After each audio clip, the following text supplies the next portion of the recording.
मैं मुकेश बलारा आपको भूगोल विषय के अंतर्गत बीए प्रथम वर्ष का निर्धारित पाठ्यक्रम करवाऊंगा।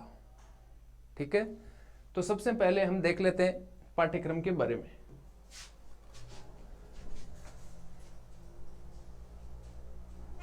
ठीक है, सबसे पहले होता है अपने बात हो रही है बीए प्रथम वर्ष की। ठीक है, तो बीए प्रथम वर्ष के अंदर आपके टोटल 2 बुक चलती है। ठीक है, तो पहली किताब है उसका नाम है भौतिक भूगोल,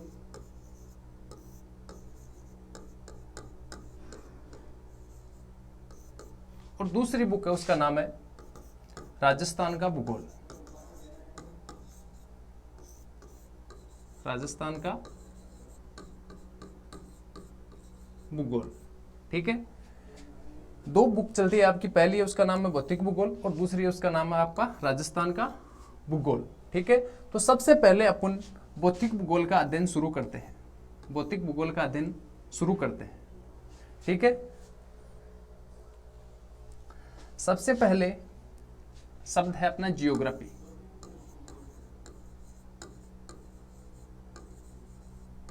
ज्योग्राफी। ठीक है,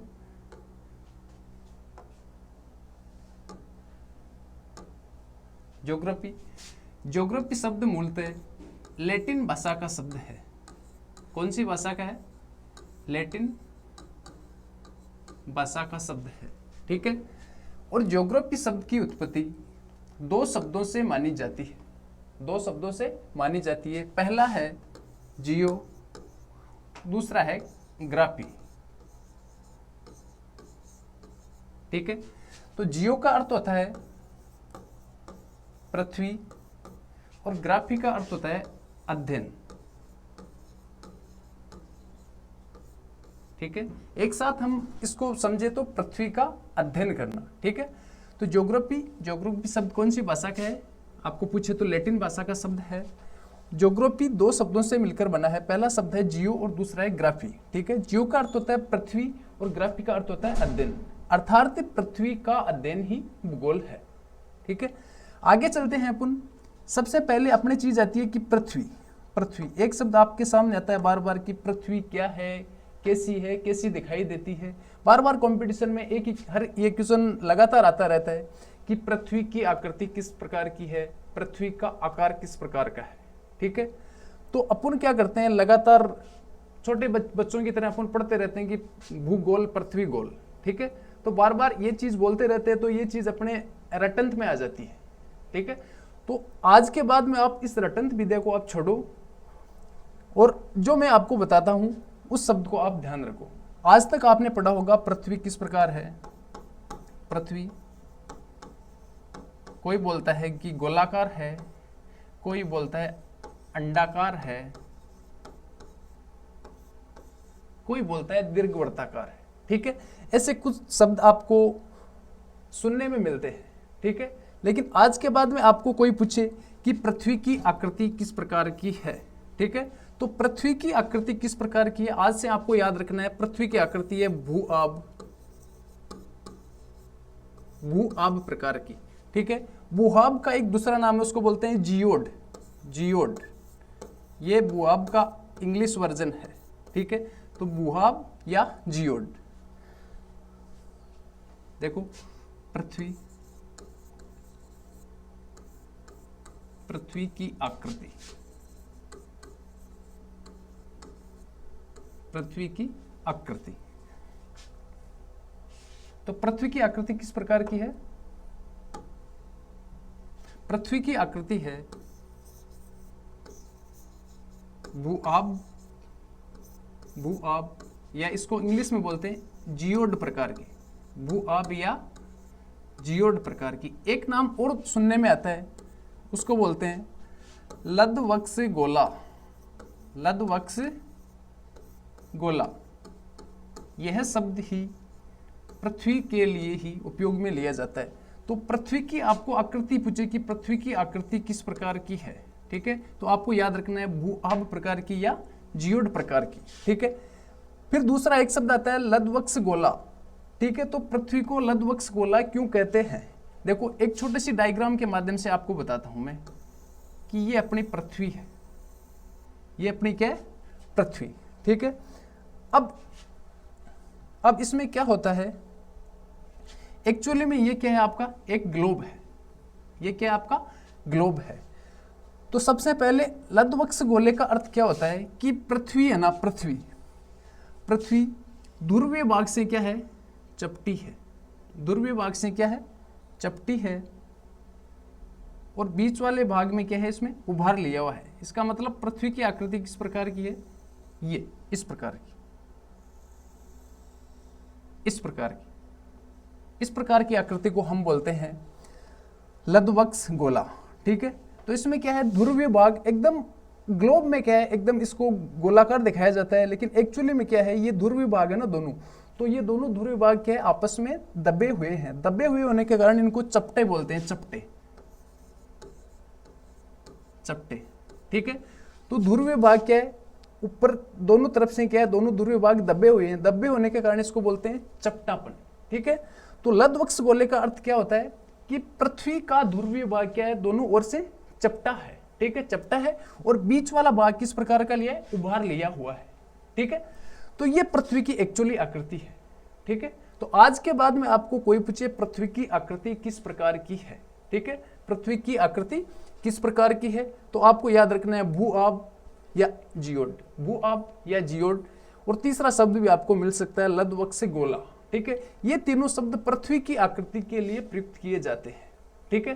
तो आज के बाद में आपको गोलाकार, अंडाकार, वृत्ताकार, दीर्घवृत्ताकार, ठीक है, जिस प्रकार के आपको शब्द बहुत सारे सुनने में आते हैं, सब शब्दों को आपको क्या करना है? भूल जाना है। और सिर्फ एक शब्द आपको याद रखना है, वो क्या है? भू आब या जियोड प्रकार की पृथ्वी है। और एक्चुअली में पृथ्वी की आकृति इस प्रकार की है। इस आकृति को हम बोल सकते हैं, जैसे बोलते हैं अपन कि पृथ्वी की आकृति किस प्रकार की है? संतरे के आकार की है, संतरे के आकार की है, ना कि एकदम गोल। एकदम गोल नहीं है, क्योंकि अभी मैंने आकृति आपको पहले बताई थी, इस प्रकार की ये आकृति होती है, ये आकृति इस प्रकार की होती है, लेकिन ध्रुवीय भाग क्या है? आपस में चपटे हुए हैं, ठीक है। तो चपटेपन के कारण इसको बोलते हैं लद्धवक्ष गोला, ठीक है। तो लद्धवक्ष गोले का अर्थ क्या होता है? पृथ्वी ध्रुवीय भाग से चपटापन लिए हुए है, ठीक है। फिर आगे चलते हैं। ये अपनी हो गई पृथ्वी की आकृति, पृथ्वी की आकृति हो गई। अब हम एक टॉपिक शुरू करते हैं। पहला टॉपिक, उसका नाम है अक्षांश और देशांतर।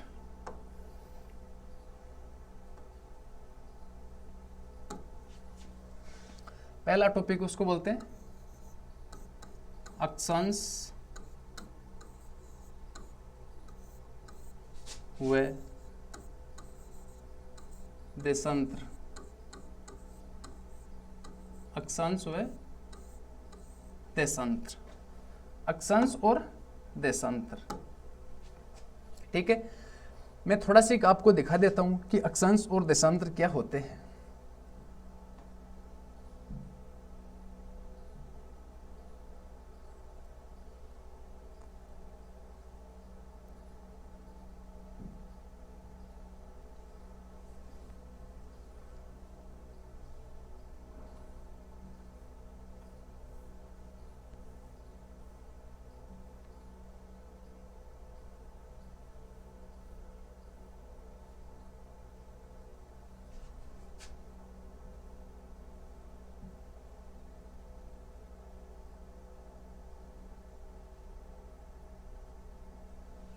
ये इस प्रकार की कुछ आकृतियां होती है, इन आकृतियों को बोलते हैं अक्षांश और इसको बोलते हैं देशांतर, ठीक है। तो अक्षांश को अंग्रेजी भाषा में बोलते हैं लेटीट्यूड, लेटीट्यूड, जबकि देशांतर को अंग्रेजी में भाषा बोलते हैं लॉन्गिट्यूड, लॉन्गिट्यूड, ठीक है। तो आपको सबसे पहले ये देखना है कि अक्षांश व देशांतर रेखाएं, अक्षांश व देशांतर रेखाएं, सभी अक्षांश व सभी देशांतर रेखाएं काल्पनिक रेखाएं हैं, ना कि वास्तविक रेखाएं, ठीक है। अपन सोचते हैं कि हाँ चलो 0 डिग्री, अब 0 डिग्री या भूमध्य रेखा कहाँ पर है, अपन ढूंढने के लिए जाते हैं तो कहीं नहीं मिलेगी अपन को, ठीक है। तो अक्षांश और देशांतर रेखाएं क्या है? सिर्फ काल्पनिक रेखाएं हैं। अब काल्पनिक रेखाएं हैं तो काल्पनिक रेखाओं के माध्यम से किसकी जरूरत पड़ती है? हमें पृथ्वी पर हम घूम के हर चीज को नहीं देख सकते, ठीक है। तो हम पृथ्वी पे किसी स्थिति या पृथ्वी पे किसी जगह का समय स्थिति और वहां का समय देखने के लिए अक्षांश और देशांतर रेखाओं का प्रयोग करते हैं मुख्यतया। ठीक है, अब देखो सबसे पहले अपन पढ़ते हैं अक्षांश रेखाओं के बारे में। ठीक है, तो पहली चीज है कि ये डायग्राम है ना, ये डायग्राम किसका है? सिर्फ अक्षांश रेखाओं का है। ये डायग्राम किसका है? सिर्फ अक्षांश रेखाओं का है, अक्षांश रेखाओं का है। ठीक है, तो सबसे पहले मैं आपको बताता हूं कि अक्षांश रेखाओं के अंतर्गत क्या होता है। ये सभी अक्षांश रेखाएं काल्पनिक रेखाएं होती है। दूसरी चीज होती है अक्षांश रेखाएं, अक्षांश रेखाओं के मैं कुछ आपको मोटे मोटे नाम बता देता हूं। ठीक है, जैसे ये अक्षांश रेखाएं है ना, ये अक्षांश रेखाएं एक तो है वृत्ताकार। ठीक है, ये आपको देखने में एक साइड दिख रहा है, लेकिन ग्लोब क्या होता है? एकदम गोल होता है, तो इसका एक भाग दिख रहा है और एक भाग इसके पीछे है। तो इस प्रकार ये रेखा है ना, ये इस प्रकार घूमी हुई है, गोलाकार। ठीक है, इस प्रकार। तो भूमध्य रेखा है ना, भूमध्य रेखा सबसे बड़ी रेखा है। तो ये भूमध्य रेखा एकदम बीच वाला भाग है, तो बीच वाले भाग को बोलते हैं भूमध्य रेखा। और भूमध्य रेखा के ऊपर अपन चलते हैं तो ऊपर वाला भाग है उसको बोलते हैं उत्तरी गोलार्ध, और नीचे वाले भाग को बोलते हैं दक्षिणी गोलार्ध। मैं आपको बताता हूं एक छोटे से डायग्राम के माध्यम से।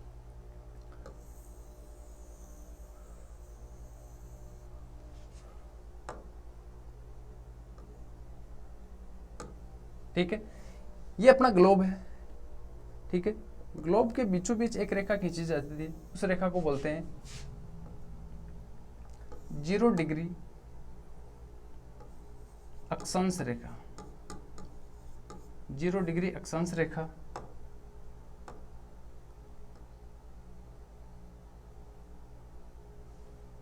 जीरो डिग्री अक्षांश रेखा, या फिर इसका दूसरा नाम क्या है? भूमध्य रेखा या विषुवत रेखा। विषुवत रेखा के इसका अलावा इसको बोलते हैं इक्वेटर। इक्वेटर का मतलब होता है पृथ्वी को दो भागों में विभाजित करने वाली रेखा को बोलते हैं इक्वेटर। एकदम बीच वाला भाग है इक्वल, यानी ऊपर वाला और नीचे वाला भाग दोनों इसके क्या है? एक समान है। तो इसको बोलते हैं इक्वेटर, या फिर इसको बोलते हैं 0 डिग्री अक्षांश रेखा। और एक नाम इसका है विषुवत रेखा। अब विषुवत रेखा इसको क्यों बोलते हैं? क्योंकि यहाँ पर वर्ष में 2 ऐसे समय आते हैं जहां पर भूमध्य रेखा पर सूर्य की किरणें एकदम सीधी पड़ती है। ठीक है, तो उसको बोलते हैं, एक तो होता है बसंत विषुव और दूसरा होता है शरद विषुव। ठीक है, तो 2 विषुव की स्थिति भूमध्य रेखा पर होती है, तो इसको बोलते हैं विषुवत रेखा। एक चीज आपको मैं बता देता हूं, एक तो होता है विषुवत रेखा और एक होता है विषुवत व्रत। छोटी सी जानकारी आपको मैं दे देता हूं साथ साथ। एक तो होता है विषुवत रेखा,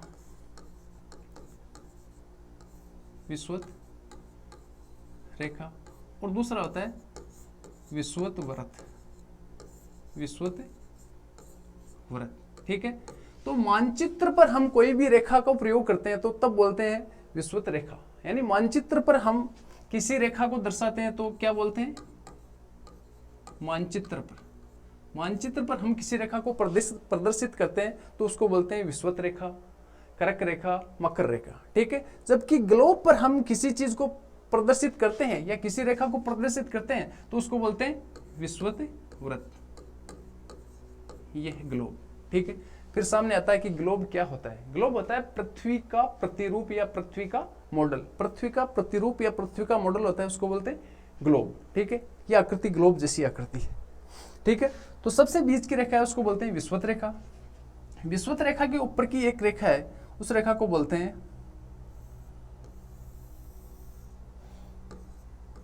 23.5 डिग्री नॉर्थ, इसको बोलते हैं कर्क रेखा। उसके ऊपर एक रेखा होती है, उसको बोलते हैं 66.5 डिग्री, इसको बोलते हैं अंटार्कटिक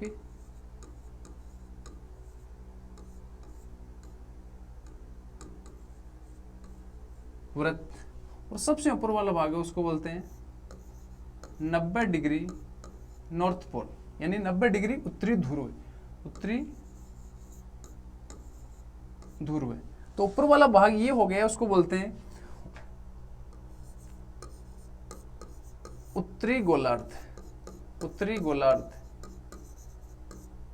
ठीक है। जबकि 0 डिग्री या भूमध्य रेखा के नीचे वाला भाग उसको बोलते हैं दक्षिणी गोलार्ध। क्या बोलते हैं? दक्षिणी गोलार्ध, गोलार्ध यानी भूमध्य रेखा के ऊपर वाला भाग उसको बोलते हैं उत्तरी गोलार्ध और भूमध्य रेखा के नीचे वाला भाग उसको बोलते हैं दक्षिणी गोलार्ध। इसी प्रकार कुछ रेखाएं नीचे भी है। सबसे पहले एक रेखा है उसको बोलते हैं 83.5 डिग्री, ये नॉर्थ ईस्ट हो गया साउथ, तो इस रेखा को बोलते हैं मकर रेखा, ठीक है। एक रेखा होती है उसको बोलते हैं 66.5 डिग्री, 66.5 डिग्री साउथ, इसको बोलते हैं, एक बार थोड़ा सी यहां पर अपन देखते हैं, ये थोड़ा सी मैंने गलत लिख दिया, ये 66.5 डिग्री उत्तर है ना, नॉर्थ, इसको बोलते हैं आर्कटिक रेखा, ना कि अंटार्कटिक, आर्कटिक व्रत। और 66.5 डिग्री साउथ है, इसको बोलते हैं अंटार्कटिक व्रत, अंटार्कटिक व्रत, अंटार्कटिक व्रत। और 90 डिग्री इसको बोलते हैं 90 डिग्री साउथ पोल, या इसको बोलते हैं 90 डिग्री दक्षिणी ध्रुव, ठीक है। तो एक बार थोड़ा सा इसको वापस देखते हैं। सबसे बीच वाली रेखा है इसको बोलते हैं 0 डिग्री रेखा, 0 डिग्री रेखा को बोलते हैं विषुवत रेखा, या इसको बोलते हैं भूमध्य रेखा, ठीक है। तो बीच वाली रेखा इसको बोलते हैं 0 डिग्री अक्षांश रेखा या भूमध्य रेखा या विषुवत रेखा, ठीक है। तो 0 डिग्री अक्षांश रेखा पृथ्वी को 2 भागों में बांटती है, 2 समान भागों में बांटती है, इसलिए इस रेखा को बोलते हैं 0 डिग्री अक्षांश रेखा। भूमध्य रेखा का मतलब होता है ये धरती के एकदम बीच में खींची गई रेखा है, एकदम बीच में खींची गई रेखा है, तो इसको बोलते हैं भूमध्य रेखा। फिर तीसरी चीज है इसको बोलते हैं विषुवत रेखा या विषुवत व्रत। इसको क्यों बोलते हैं? क्योंकि यहाँ पर सूर्य की किरणें साल में 2 बार एकदम सीधी पड़ती है, ठीक है। तो उसको बोलते हैं, एक तो होता है बसंत विषुव और दूसरा होता है शरद विषुव। इस प्रकार की स्थिति यहाँ पर बनती है, तब इसको बोलते हैं विषुवत रेखा, ठीक है। विषुवत रेखा के ऊपर वाला भाग उसको बोलते हैं उत्तरी गोलार्ध और विषुवत रेखा के नीचे वाला भाग उसको बोलते हैं दक्षिणी गोलार्ध, ठीक है। तो उत्तरी गोलार्ध में सबसे पहले एक रेखा होती है उसको बोलते हैं 23.5 डिग्री नॉर्थ, यानी 23.5 डिग्री उत्तरी, इसको बोलते हैं कर्क रेखा, या इसको बोलते हैं अंग्रेजी में Tropic of Cancer, Tropic of Cancer दूसरा नाम है। इसके ऊपर एक रेखा है उसको बोलते हैं 66.5 डिग्री नॉर्थ, उसको बोलते हैं आर्कटिक व्रत, आर्कटिक व्रत। पहले मैंने यहाँ पे गलती से अंटार्कटिक लिख दिया था, लेकिन 66.5 डिग्री नॉर्थ होता है उसको बोलते हैं आर्कटिक व्रत, आर्कटिक व्रत। और सबसे ऊपर वाला भाग है उसको बोलते हैं ध्रुवीय भाग को बोलते हैं 90 डिग्री नॉर्थ पोल, यानी 90 डिग्री उत्तरी बिंदु, इसको बोलते हैं ध्रुवीय बिंदु या उत्तरी बिंदु। इसके साथ साथ 0 डिग्री के नीचे एक रेखा है उसको बोलते हैं 23.5 डिग्री साउथ, साउथ को बोलते हैं मकर रेखा, मकर रेखा, या इसको अंग्रेजी में बोलते हैं Tropic of Capricorn, Tropic of Capricorn बोलते हैं। इसके नीचे एक रेखा है उसको बोलते हैं 66.5 डिग्री साउथ, या इसको बोलते हैं अंटार्कटिक व्रत, अंटार्कटिक व्रत बोलते हैं। इसके साथ सबसे नीचे वाला भाग है उसको बोलते हैं 90 डिग्री साउथ, 90 डिग्री क्या है? साउथ पोल है। ये तो आपका हो गया छोटा सी अक्षांश के बारे में, मैंने आपको थोड़ा सी बता दिया कि ये क्या है, ये अक्षांश रेखाएं हैं। बाद में आप देखते हैं कि सभी अक्षांश रेखाएं किस प्रकार की होती है। तो अक्षांश और अक्षांश रेखाओं के बारे में, यानी अक्षांश रेखाओं की विशेषताओं के बारे में अब पढ़ेंगे अपन, ठीक है। तो अपन ने सबसे पहले हेडिंग में लिखा था कि अक्षांश,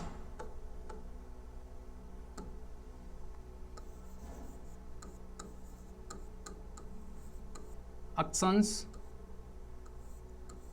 ठीक है। तो सबसे पहले अपने दिमाग में एक चीज आती है कि अक्षांश, एक छोटा सा क्वेश्चन आपको मैं बताता हूं कि कई बार एग्जाम में क्वेश्चन आता है, कुल अक्षांश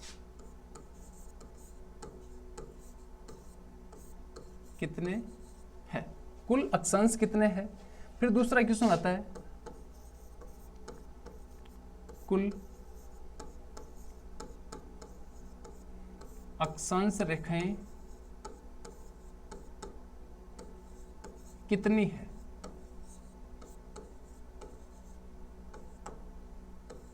ठीक है, तो ऊपर वाला क्वेश्चन आता है कुल अक्षांश कितने हैं, कुल अक्षांश कितने हैं, और नीचे होता है कुल अक्षांश रेखाएं कितनी होती है। अब यहाँ पर क्या है, यहाँ पर केवल अक्षांश पूछ रहा है और यहाँ पर अक्षांश रेखाएं पूछ रहा है। ठीक है, तो आपको मैं बता देता हूँ कि कुल अक्षांश होते हैं 181। कुल अक्षांश कितने होते हैं 181, जबकि कुल अक्षांश रेखाएं होती है 179। ठीक है, अब आपको पता है कि अक्षांश ज्यादा होते हैं और अक्षांश रेखाएं कम होती है। ठीक है, इसके बारे में डिटेल से हम आगे पढ़ेंगे, इसके बारे में डिटेल से आप आगे पढ़ेंगे, लेकिन आपको इतना ध्यान रखना है कि केवल सिर्फ आपको अक्षांश पूछे तो आपको 181 करना है। कई बार आप क्या करते हो कि फटाफट में क्या होते हैं, कुल अक्षांश ऐसे होते हैं और सबसे पहला ऑप्शन होता है 179। ठीक है, तो ऑप्शन को देखते नहीं है, दूसरा ऑप्शन क्या है, तीसरा क्या है, चौथा क्या है। ठीक है, अब आपको बताता हूं, जैसे ये क्वेश्चन है कुल अक्षांश कितने हैं, अब इसका अगला ऑप्शन देगा आपको कि कुल अक्षांश कितने हैं। तो इसमें ए देगा आपको, ए ऑप्शन देगा, ए ऑप्शन में देगा 179, बी ऑप्शन में देगा 180, सी ऑप्शन में देगा 181 और डी ऑप्शन में दे देगा 178। ठीक है, ये है। तो अपन क्या करते हैं कि कुल अक्षांश कितने हैं, यहाँ पर देखते हैं कुल अक्षांश देखते ही दिमाग में आता है कि हाँ 179 पहला है ऑप्शन है, इसको सही कर देते हैं। इसको सही नहीं करना है आपको, सबसे पहले ये कैलकुलेट करना है आपको कि अगला कुल अक्षांश रेखाओं की बात कर रहा है या सिर्फ अक्षांश की बात कर रहा है। ठीक है, अकेले अक्षांश की बात कर रहा है तो अक्षांश का मतलब क्या होता है, अक्षांश कितने हैं, कुल 181। ठीक है, तो ए ऑप्शन तो वैसे ही होता है, इसलिए हमेशा कंफ्यूज करने के लिए ए ऑप्शन होता है। ए ऑप्शन में अपन देखते हैं क्वेश्चन को पूरा नहीं पढ़ते, अगर क्वेश्चन को अपन पूरा पढ़ेंगे तो अपना क्वेश्चन कभी गलत नहीं होगा, लेकिन अपन क्वेश्चन को पूरा नहीं पढ़ते हैं। कुल अक्षांश यहाँ देखते ही अपने दिमाग में आता है कि ए ऑप्शन में 179 है, फटाफट इसको कर देते हैं। फिर घर आते हैं, घर आके फिर देखते हैं कि हाँ मेरा एक तो सही है, फिर आंसर की मिलाते हैं, बोले ये क्या हुआ। इसलिए कुल अक्षांश कितने 181 और कुल अक्षांश रेखाएं कितनी है 179। ठीक है, एक बार इसको थोड़ा सी दिमाग में बैठा लेना, क्योंकि ऐसे छोटे छोटे क्वेश्चन है ना, ये क्वेश्चन कंपटीशन में आते रहते हैं और आते नहीं गलत भी हो जाते हैं। आना कोई मोटी चीज नहीं है, लेकिन क्वेश्चन अपन को आता है और आते आते गलत हो जाता है ना, तो वो बुरी चीज होती है। ठीक है, तो हम पढ़ेंगे अक्षांश के बारे में। सबसे पहली चीज है अक्षांश।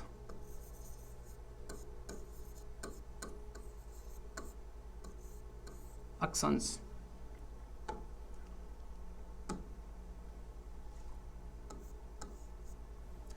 अब अक्षांश की परिभाषा क्या होती है। सबसे पहली चीज है कि अक्षांश की परिभाषा क्या होती है। अक्षांश की परिभाषा क्या होती है, देखो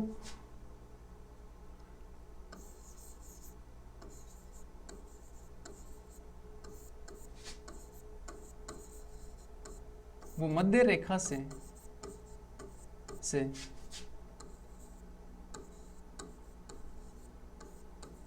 किसी बिंदु का, मध्य रेखा से किसी बिंदु का कोणीय मान, किसी बिंदु का कोणीय मान अक्षांश कहलाता है, अक्षांश कहलाता है, अक्षांश कहलाता है। ठीक है, तो सबसे पहले बात किसकी हो रही है, कोणीय मान की। तो कोणीय मान के लिए आपको क्या करना पड़ेगा कि अक्षांश, देखो आपको मैं यहां पर क्या हो रही है, बात हो रही है सिर्फ एक किसी बिंदु का, किसी बिंदु का। देखो आपको एक मैं छोटे से डायग्राम के माध्यम से इसको बताता हूं, स्पष्ट करता हूं।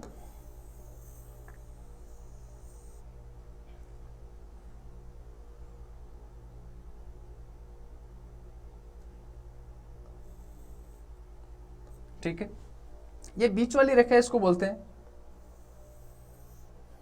0 डिग्री अक्षांश रेखा। ठीक है, तो मैंने यहां पर क्या लिखा, अक्षांश रेखा लिखो या भूमध्य रेखा। भूमध्य रेखा से किसी बिंदु का कोणीय मान अक्षांश कहलाता है। पहली चीज क्या है, भूमध्य रेखा से किसी बिंदु का, अपना मेन फोकस रहना चाहिए सिर्फ बिंदु पर, बात हो रही है बिंदु की, ठीक है। तो देखो इधर देखो, बिंदु क्या होता है, मैंने ये आकृति बनाई है, ये क्या है, बिंदु है, ये क्या है, बिंदु है, ये बिंदु, ये बिंदु, ये बिंदु, ठीक है। तो बिंदु होना चाहिए। अब देखो ये आपकी कौन सी रेखा है, 0 डिग्री अक्षांश रेखा या भूमध्य रेखा। तो बात हो रही है भूमध्य रेखा से किसी बिंदु का कोणीय मान, आपका ये भूमध्य रेखा का सेंटर है, भूमध्य रेखा से आपने एक ये बिंदु ले लिया, ये, ठीक है, एक आपने यहाँ पे एक बिंदु ले लिया। अब आप देखो भूमध्य रेखा और इस बिंदु के बीच में कितने डिग्री का यहाँ पर कोण बन रहा है। अगर यहाँ पर आपको लगता है कि 30 डिग्री का कोण बन रहा है तो आप यहाँ पर नाम लिख दो 30 डिग्री। फिर आपने दूसरा लिया, एक बिंदु और ले लिया, ये। अब यहां से भूमध्य रेखा से इसका कितने डिग्री का कोण बन रहा है, 60 डिग्री का बन रहा है, तो यहाँ पे 60 डिग्री लिख दो। फिर तीसरा बिंदु ले लिया, ये, इसका बन रहा है 80 डिग्री का, तो आपने इसको नाम ले दिया 80 डिग्री, ठीक है। और इस भूमध्य रेखा से अधिकतम कितने डिग्री का आप कोण बना सकते हो, अधिकतम बनेगा 90 डिग्री का, 90 डिग्री का, तो इसको आप बोल सकते हो 90 डिग्री, 90 डिग्री। यानी भूमध्य रेखा से किसी बिंदु का, अब ये आपकी भूमध्य रेखा हो गई, इस भूमध्य रेखा से आपने एक ये बिंदु ले लिया, इस बिंदु को मिलाने के लिए आपने एक रेखा खींच दी, ठीक है।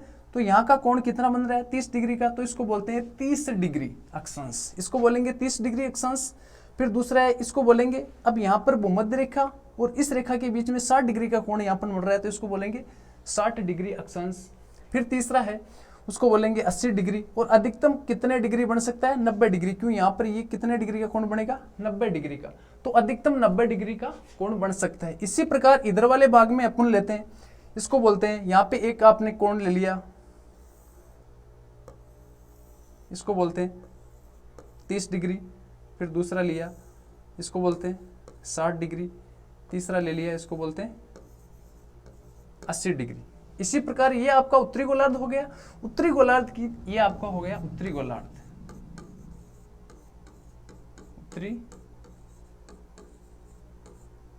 उत्तरी गोलार्ध, ये आपके उत्तरी गोलार्ध हो गया। और नीचे वाला भाग है, इसको बोलते हैं दक्षिणी गोलार्ध, ये हो गया आपका दक्षिणी गोलार्ध।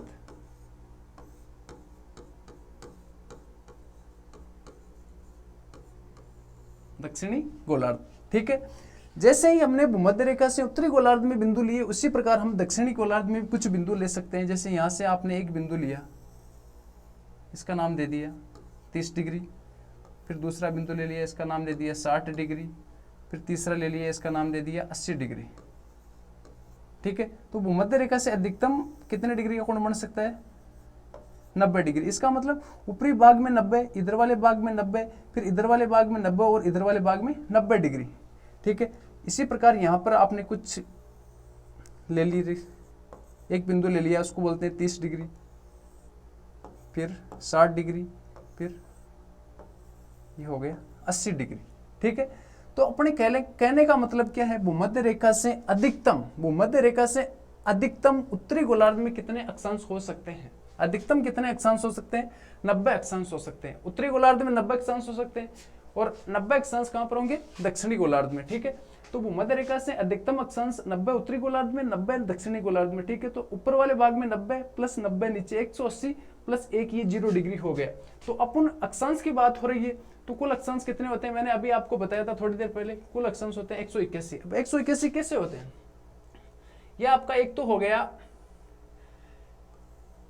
90 अक्षांश कहाँ के हो गए, नॉर्थ यानी उत्तरी गोलार्ध के हो गए।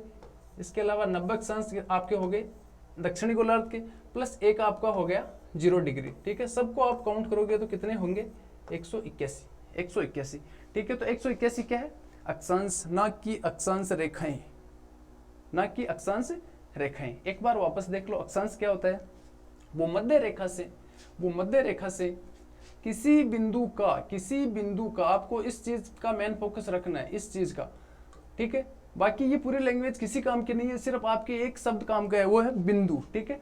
भूमध्य रेखा से किसी बिंदु का कोणीय मान अक्षांश कहलाता है। पहली चीज, कोणीय मान क्या कहलाता है, अक्षांश कहलाता है। फिर अपने एक छोटा सा डायग्राम बनाया, इस डायग्राम में बताया कि सबसे बीच वाली रेखा है, इस रेखा को बोलते हैं 0 डिग्री अक्षांश रेखा, या फिर इसके अलग अनेक अलग नाम है, जैसे विषुवत रेखा, विषुवत वृत्त, ठीक है, इस प्रकार इसको इक्वेटर भी बोलते हैं। लेकिन अपन को समझना है, इसको समझने की दृष्टि से आप, मैंने बताया कि भूमध्य रेखा का ये केंद्र बिंदु है, तो केंद्र बिंदु से आपने एक बिंदु यहाँ पर लिया और एक रेखा के माध्यम से इसको मिला दिया। तो यहाँ पर भूमध्य रेखा से इस रेखा के बीच में 30 डिग्री का कोण बन रहा है यहाँ पे, तो यहाँ पर लिख दिया 30 डिग्री, फिर यहाँ पर 60 का बन रहा है, फिर यहाँ पे 80 का और अधिकतम 90 डिग्री का बनेगा, तो इसको बोलेंगे 90 डिग्री नॉर्थ पोल और 90 डिग्री साउथ पोल। तो 90 उत्तरी बिंदु में और 90 दक्षिणी बिंदु में। इस प्रकार कुल अक्षांश कितने होते हैं आपके? 90 उत्तर दिशा के यानी उत्तरी गोलार्ध के और 90 दक्षिणी गोलार्ध के और एक हो गया 0 डिग्री, कुल मिला के 180। ये क्या है आपके कुल अक्षांश, कुल अक्षांश। अब आगे चलते हैं, ये तो हो गया अपना अक्षांश। अब होता है कि अक्षांश रेखाएं, अक्षांश रेखाएं, रेखाएं। तो आपको अभी मैंने बताया था कि कुल अक्षांश रेखाएं कितनी है? 179, ठीक है। तो जिस प्रकार अक्षांश की परिभाषा देखी थी, उसी प्रकार अक्षांश रेखाओं की भी एक परिभाषा होती है, छोटी सी परिभाषा होती है। क्या होती है? भूमध्य रेखा से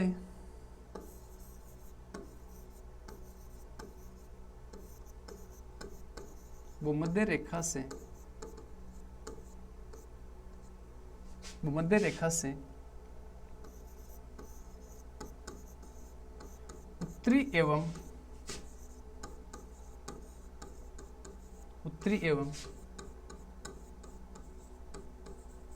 दक्षिणी गोलार्ध में, उत्तरी एवं दक्षिणी गोलार्ध में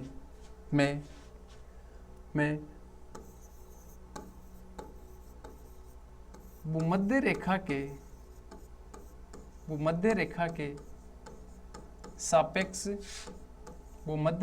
सापेक्ष पूर्व से पश्चिम की ओर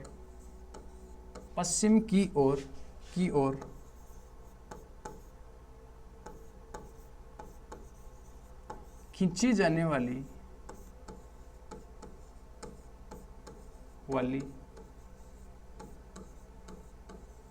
रेखा को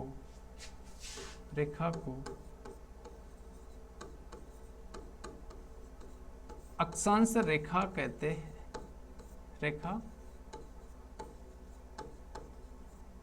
अक्षांश रेखा कहते हैं।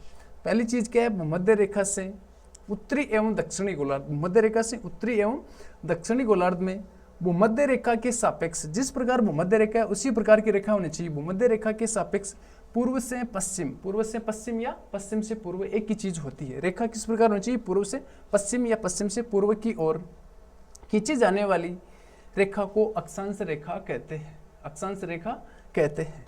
एक छोटे से डायग्राम के माध्यम से अपन इसको समझते हैं।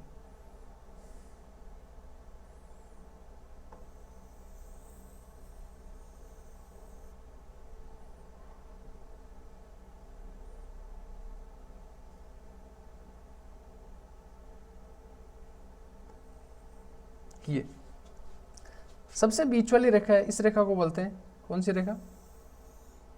0 डिग्री अक्षांश रेखा, 0 डिग्री अक्षांश रेखा। इसके ऊपर वाला भाग है, इसको बोलते हैं उत्तरी गोलार्ध, और नीचे वाला भाग है, इसको बोलते हैं दक्षिणी गोलार्ध। दक्षिणी गोलार्ध, ठीक। तो परिभाषा में क्या लिखा हुआ है कि भूमध्य रेखा से उत्तर एवं दक्षिण, यानी भूमध्य रेखा से उत्तर एवं दक्षिणी गोलार्ध में भूमध्य रेखा के सापेक्ष, यानी भूमध्य रेखा जिस प्रकार की रेखा है इसके सापेक्ष होनी चाहिए। भूमध्य रेखा के सापेक्ष पूर्व से पश्चिम की ओर खींचे जाने वाली रेखा को अक्षांश रेखा कहते हैं। अभी अपन ने पढ़ा था, सबसे पहले अक्षांश के बारे में पढ़ा था, तो यहाँ पर क्या है? बात हो रही है ना कि अक्षांश की, अक्षांश में एक आपको चाहिए था बिंदु, और यहाँ पर बात हो रही है रेखा, ठीक है। तो रेखा और बिंदु में थोड़ा सी फर्क है, रेखा और बिंदु में थोड़ा सी फर्क है। इसमें क्या होनी चाहिए कि दो समान कोणीय होनी चाहिए, दो समान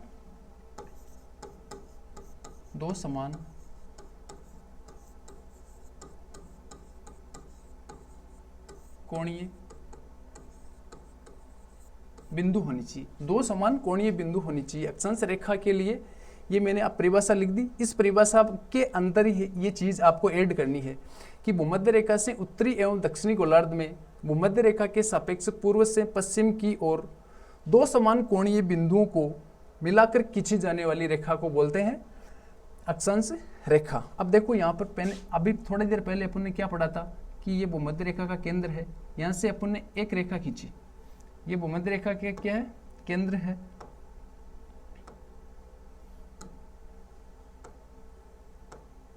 भूमध्य रेखा का ये क्या है, केंद्र, ठीक है। तो यहाँ से अपन ने एक रेखा खींची, एक रेखा खींच ली, ठीक है। और यहाँ पर अपन ने क्या लिखा था, 30 डिग्री, यानी ये 30 डिग्री का कोण बन रहा है, ठीक है। तो यहाँ पर क्या होता है, दो समान कोणीय बिंदु, एक यहाँ पर और एक यहाँ पर, अपन ने इस प्रकार लिखा था कि यहाँ पर कितने डिग्री का कोण बन रहा है, 30 डिग्री का, ठीक है। तो दो समान कोणीय बिंदुओं को मिलाकर खींची जाने वाली रेखा को बोलते हैं अक्षांश रेखा, ठीक है। तो अभी ये 30 डिग्री और ये 30 डिग्री दोनों क्या है, एक बिंदु थे, लेकिन दोनों को मिलाकर एक समान दो समान कोणीय बिंदु को मिलाकर खींची जाने वाली रेखा को बोलते हैं अक्षांश रेखाएं। थोड़ा सी इसको नेक्स्ट पेज में पढ़ते हैं, नेक्स्ट पेज में थोड़ा सी चित्र बड़ा बनाता हूं, समझने में आपकी आसानी रहे।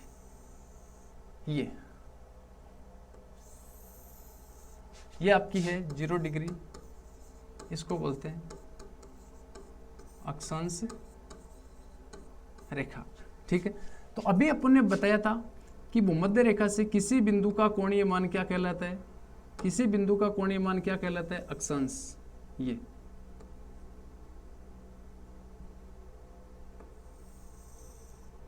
ठीक है, ये 30 डिग्री और ये 30 डिग्री, ये दोनों अभी तक क्या है, केवल अक्षांश है। लेकिन दो समान कोणीय बिंदुओं को मिलाकर खींची जाने वाली रेखा को क्या बोलते हैं, अक्षांश रेखा, अक्षांश रेखा। इस प्रकार एक ये रेखा खींच दी, इस दूसरी रेखा ये यहाँ से ये आपका हो गया 60 डिग्री, इधर वाले भाग में हो गया 60 डिग्री। तो इन दोनों को मिलाकर खींची जाने वाली रेखा को बोलते हैं अक्षांश रेखाएं। इस प्रकार की कुछ रेखाएं खींची जाती है इस प्रकार,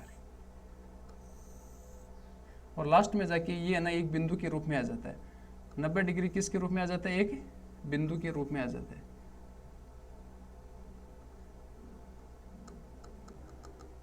एक बिंदु के रूप में आ जाता है ये।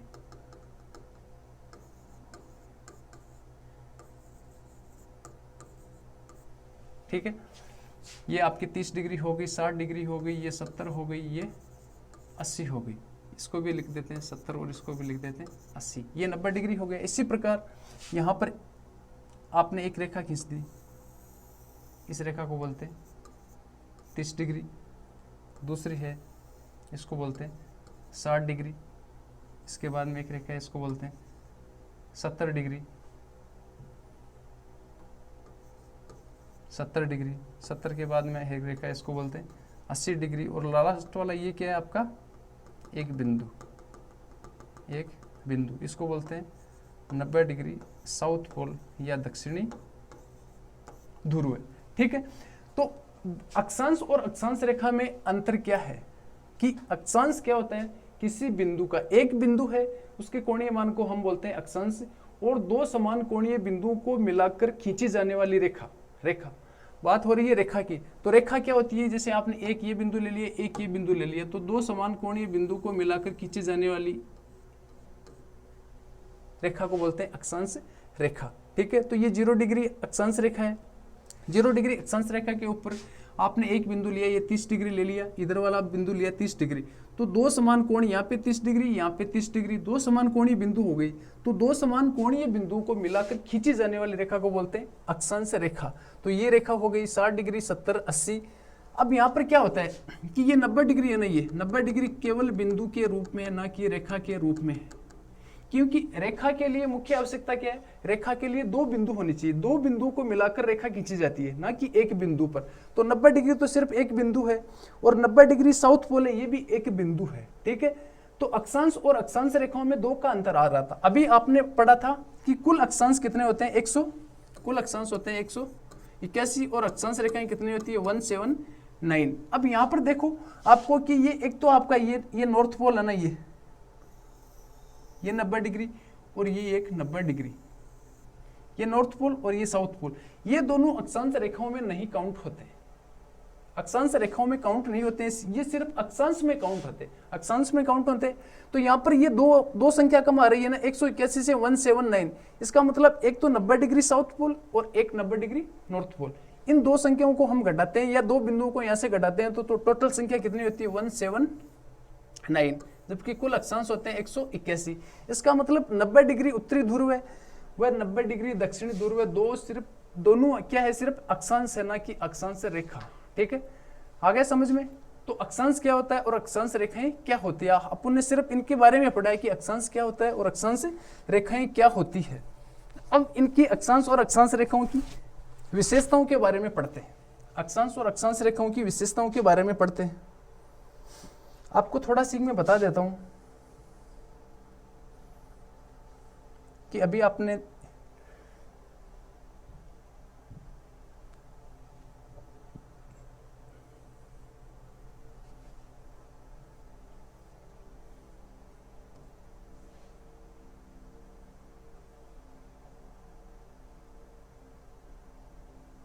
ये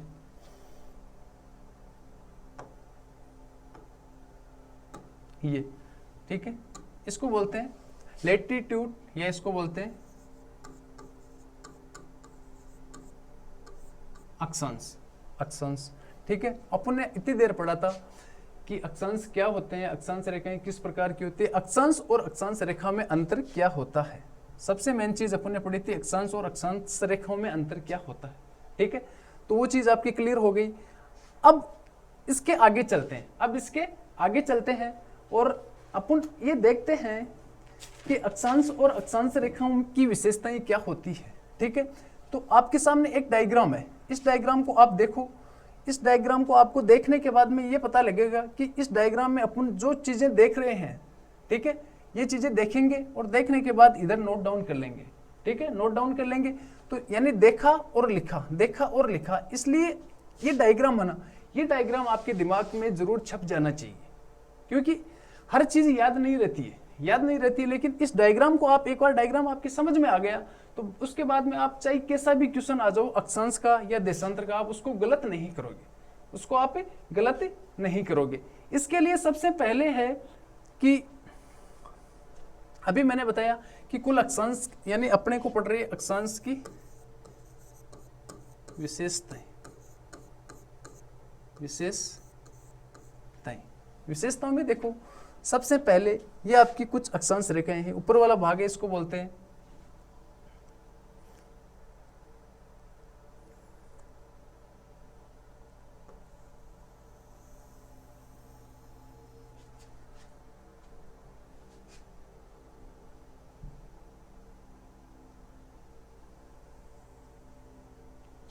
एक मिनट,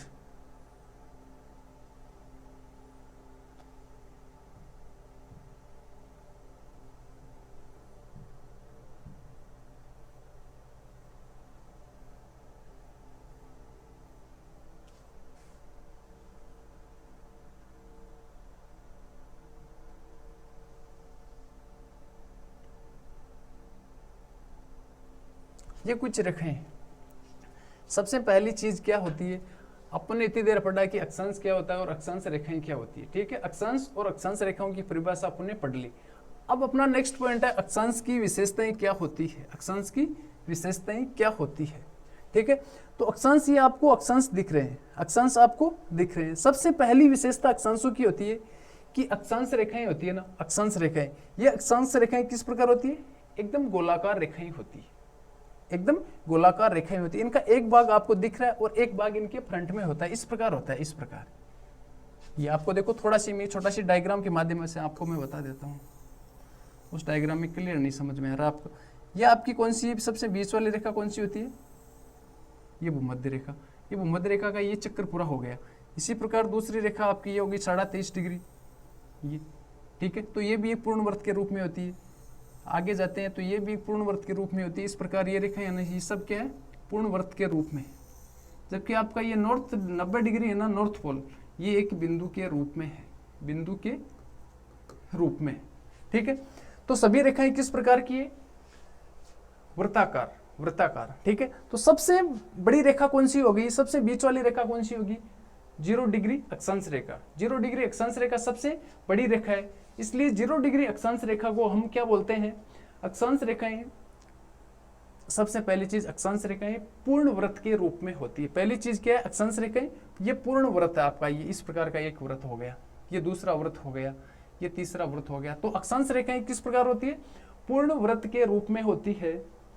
दूसरी चीज है पृथ्वी का, अक्षांश रेखाएं पूर्ण वृत्त के रूप में होती है। दूसरी है पृथ्वी का सबसे बड़ा वृत्त कौन सा है? दूसरी चीज है पृथ्वी का सबसे बड़ा वृत्त कौन सा है?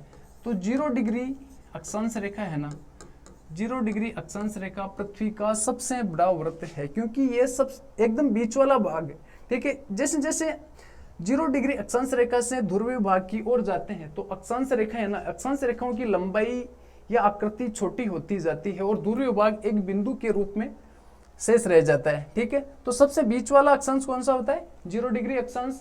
तो 0 डिग्री अक्षांश है ना, ये 0 डिग्री अक्षांश क्या है? सबसे बड़ा वृत्त है। तो इसको बोलते हैं ग्रेट सर्किल, ग्रेट सर्किल या महान वृत्त इसको बोलते हैं, महान वृत्त इसको बोलते हैं। फिर अगली चीज है कि जैसे जैसे भूमध्य रेखा से ध्रुवीय भाग की ओर जाते हैं तो अक्षांश रेखाओं की क्या होती है? लंबाई छोटी होती जाती है।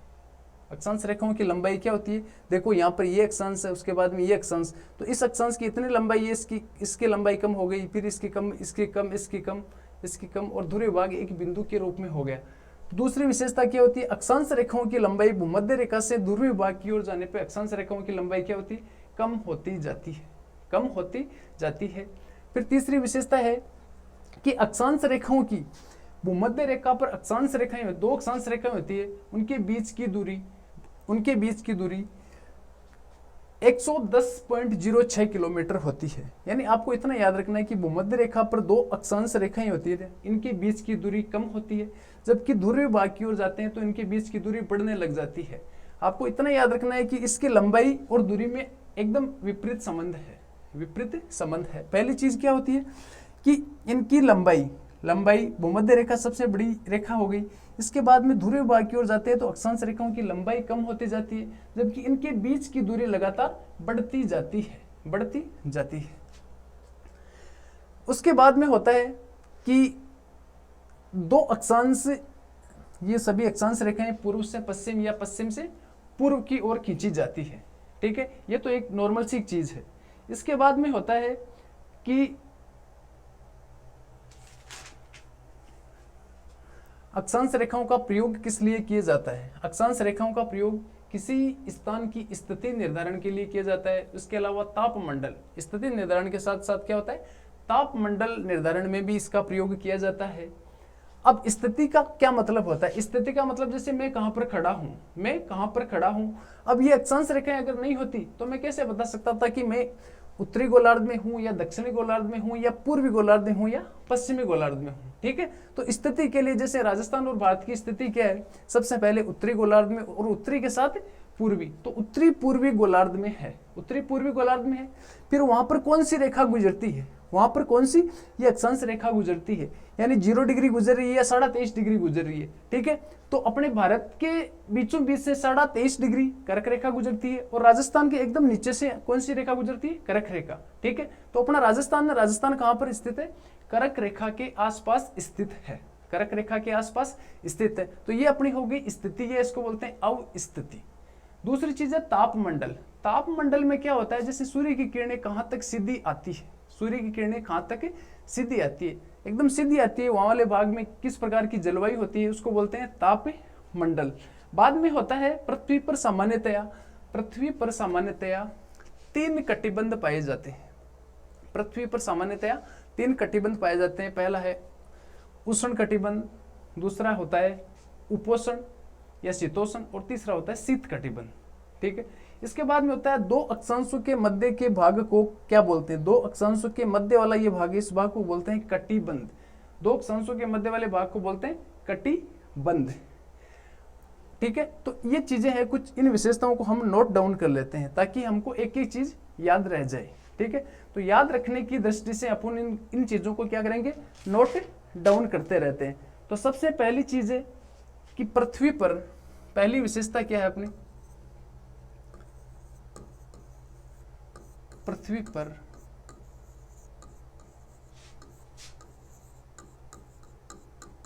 कुल अक्षांश 181 होते हैं। दूसरा होता है पृथ्वी पर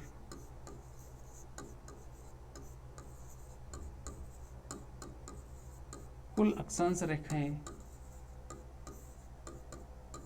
179 होती है। तीसरा बिंदु है सभी अक्षांश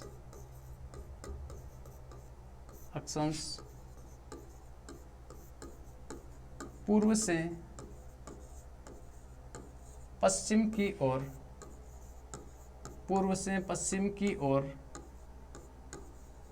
खींचे जाते हैं। पूर्व से पश्चिम की ओर खींचे जाते हैं। अगला पॉइंट है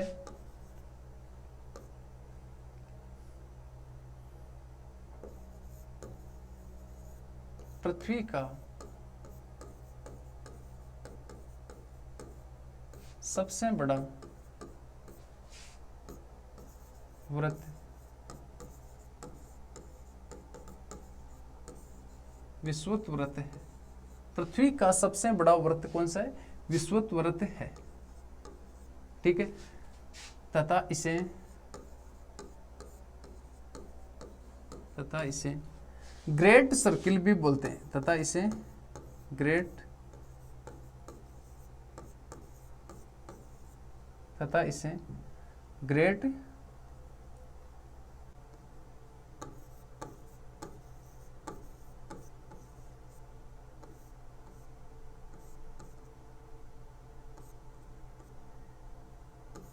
ग्रेट सर्किल भी कहते हैं। अगली विशेषता ये है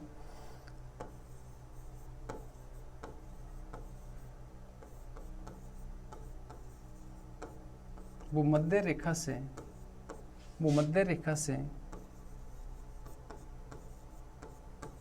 ध्रुवों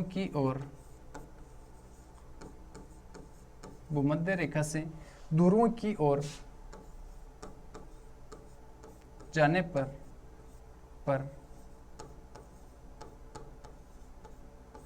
अक्षांश रेखाओं की लंबाई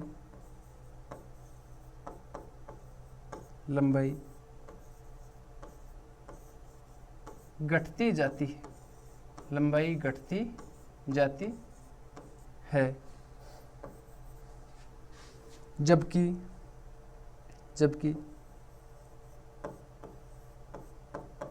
जबकि अक्षांश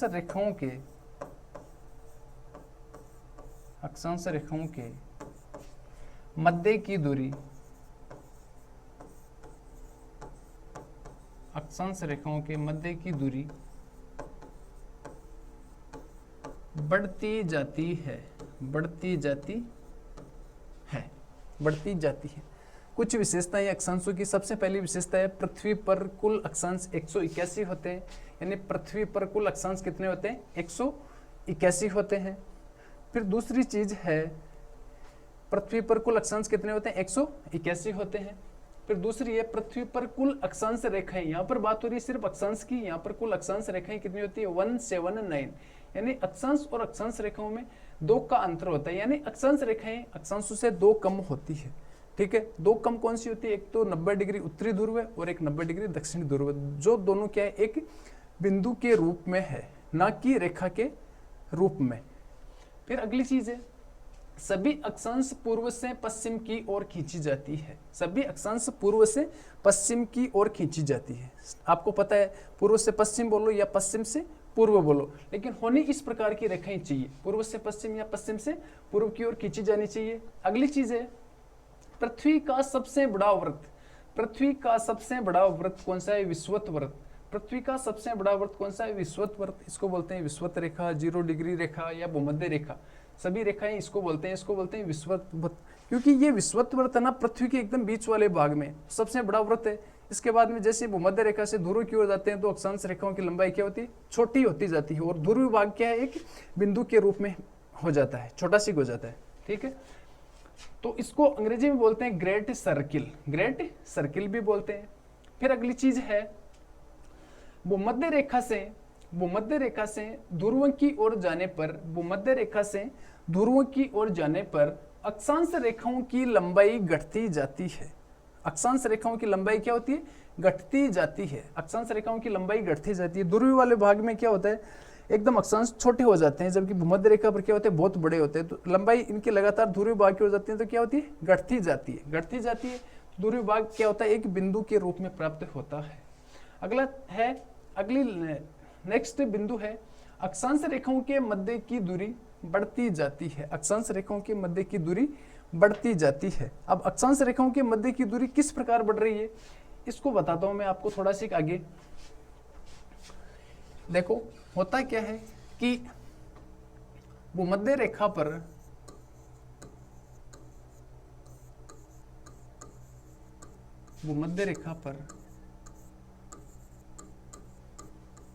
दो अक्षांशों के मध्य की दूरी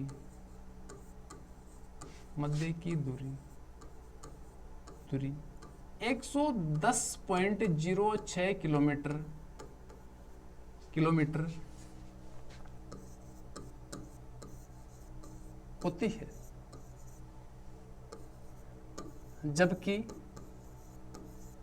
जबकि ध्रुवीय भाग पर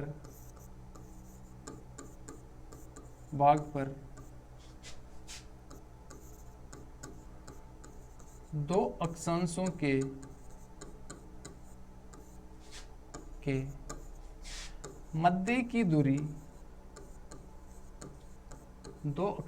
के मध्य की दूरी 111.07 किलोमीटर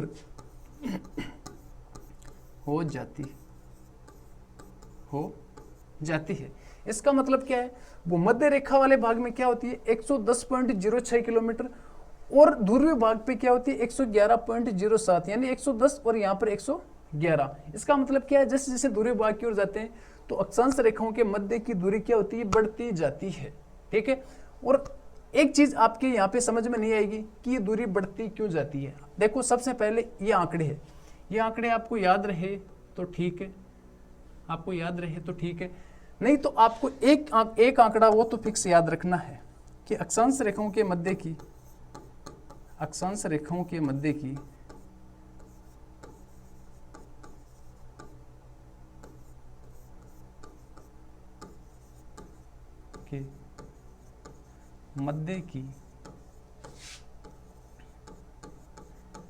औसत दूरी 111 किलोमीटर होती है,